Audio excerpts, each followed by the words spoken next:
Dance ജീവിതത്തിൽ ഭയങ്കര instrumental ആയിട്ടുള്ള ഒരു പാർട്ടാണെന്ന് കേട്ടിട്ടുണ്ട്. അച്ഛനുണ്ടാക്കി തന്ന ചെലങ്ക ആണ് ഉണ്ടായതെന്ന് കേട്ടിട്ടുണ്ട്.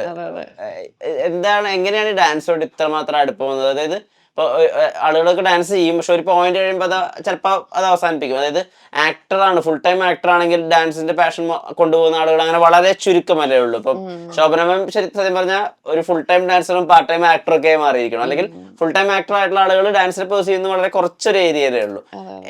എന്താണ് ഡാൻസിനോട് ഇത്രയും ഇഷ്ടം?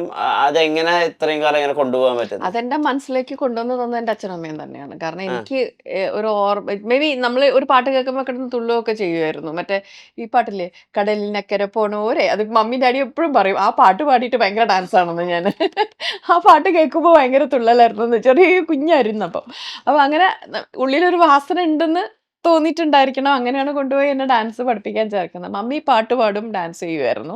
എന്നുവെച്ചാൽ അങ്ങനെ ഭയങ്കര ഡാൻസർ അല്ല, അന്നത്തെ കാലത്ത് ചെറുതായിട്ടൊക്കെ, അല്ലാണ്ട് ക്ലാസിക് ബേസിക്കലി പഠിക്കുകയോ അങ്ങനെയൊന്നും ചെയ്തിട്ടില്ല. പക്ഷെ പാട്ട് പാടുമായിരുന്നു മമ്മി നന്നായിട്ട്. അപ്പം അങ്ങനെ ആണ് എന്നെ കൊണ്ടുപോയി ചേർത്തത് കൊണ്ടാണ് പിന്നെ കുറച്ച് കുറച്ച് ഞാനും അതിൽ, എനിക്ക് ഓർമ്മ വെച്ച കാലം മുതലേ ഞാൻ ഡാൻസ് കളിക്കുന്നുണ്ട്. അതാണ്.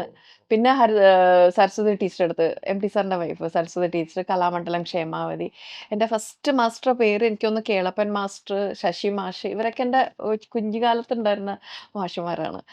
പിന്നെയാണ് സരസ്വതി ടീച്ചർ എടുത്തും ക്ഷേമാവതി ടീച്ചർ എടുത്തും ഒക്കെ പങ്കെടുത്തത്. ഞാൻ സ്കൂളിൽ സ്റ്റേറ്റ് യൂത്ത് ഫെസ്റ്റിവലിന് പങ്കെടുത്തതും ആദ്യമായിട്ട് സ്റ്റേറ്റ് ഡാൻസിന് പോകുന്നതും ഞാനാണ്. സ്കൂളിലല്ലേ?